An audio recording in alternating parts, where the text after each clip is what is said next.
Well, first of all, the mission geographically covers a huge part of the capital city. It shares the city with two other missions, but the majority of the City South mission has, including the temple, which is the best part, in my opinion. I loved it. It also covers, like, how do you say departamentos? Like states, you could say, called Jalapa, Jutiapa, and Santa Rosa. And those three places are considered outside of the capital, so they're typically poor, but really, really nice people.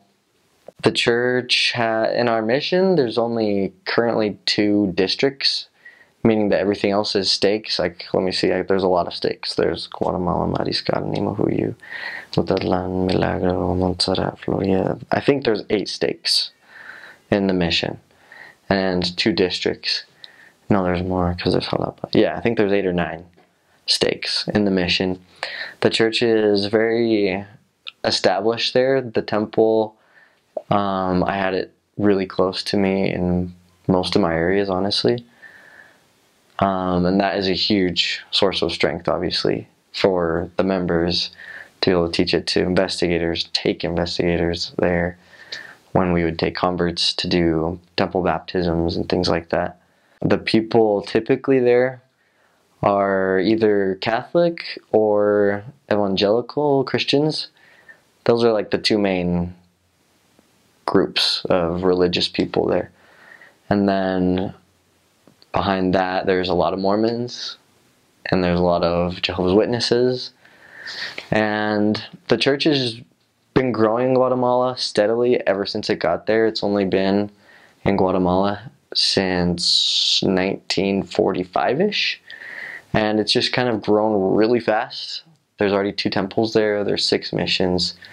And that's due to just tons of miracles, really. The people have faith. They have like an automatic, just culturally built into them faith in Christ, which allows them to do hard things for Him. Like stop smoking, like get married, do what they need to do to be worthy for baptism, and progress in their lives. And so I never saw anything but progress on my mission. The people, as long as we were doing what we needed to do, the Lord provided always people that were willing. And so the church grew like it's always grown there, and it started there, and from there went to the rest of Central America. So I could talk a really long time actually about this because I read a book about it. The way that the church came to Guatemala was, and thus all of Central America, a man named John Forrest O'Donnell, who was born in Mexico but was part of a Mormon colony there. He was really agriculturally awesome, I guess you could say, and he was really close with high church leaders. And so by the time he was in his 40s or 30s or something, I want to say, he one day went to Guatemala by assignment for the US government. And while he was there on that work assignment, he felt, wow, this place needs the gospel. And so he went to the prophet back in Utah when he got back, who I believe at the time was Joseph F. Smith, and he said, we need to send some missionaries here. And so they sent like 2 to 4 missionaries from the Mexico mission down to Guatemala, and things just started rolling really fast.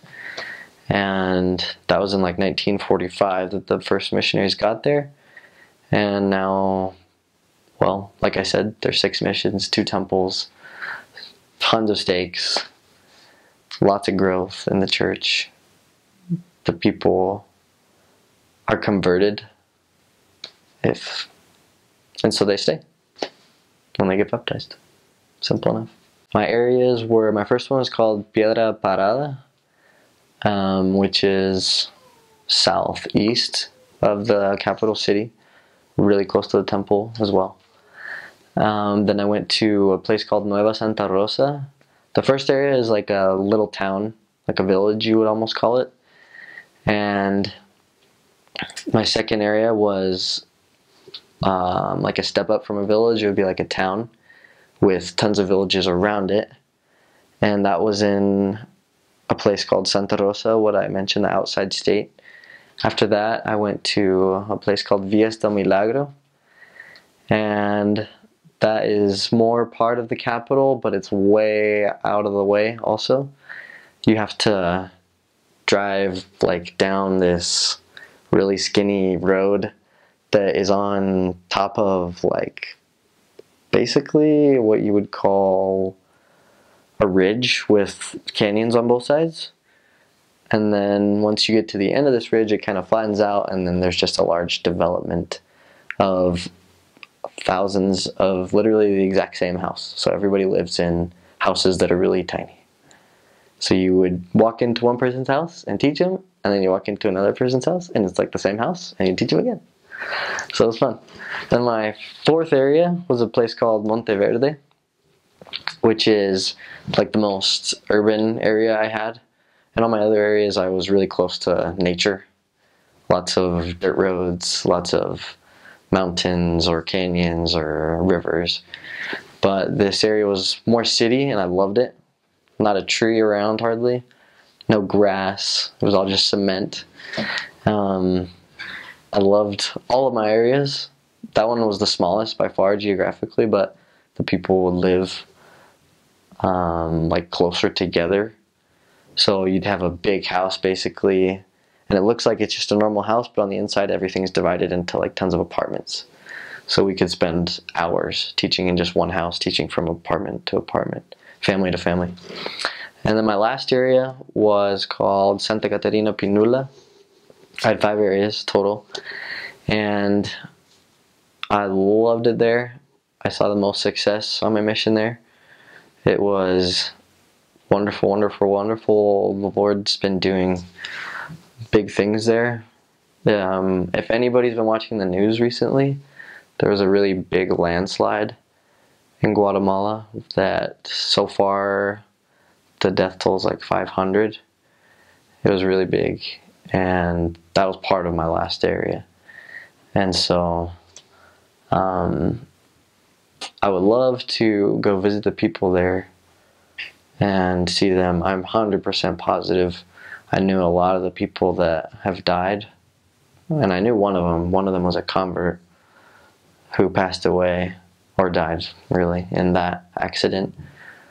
But that place was also in the middle of a canyon. It was just a little village, and the canyon wall just basically fell down in a rainstorm, and it was huge, so it did a lot of damage. But I loved all of my areas, honestly. All of them I did. The members of the church there, no matter where I went, were always just wonderful. It's actually probably one of the smallest geographically in Guatemala, because it's got more city than any other, which means that it's got more dangerous places than any other mission. I'm willing to bet.